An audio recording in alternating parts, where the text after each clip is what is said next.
За сайн байцгаана уу. За энэ цөлжилт газрын дороотл гэдэг бол одоо зөвхөн Монголын төдийгүй дэлхийн нийтийн тулгымдсан асуудал юм байна.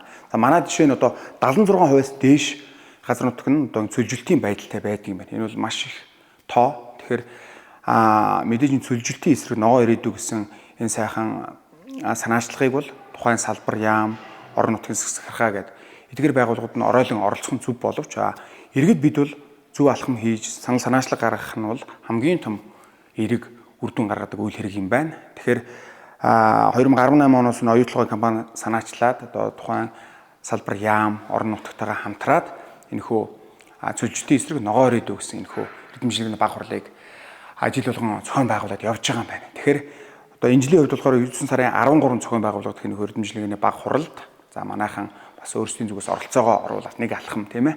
Тэр лайвд санаачлагаа хэлээд идэвхтэй сайхан оролцохоогоо гэж та бүхэнд уриалах байна.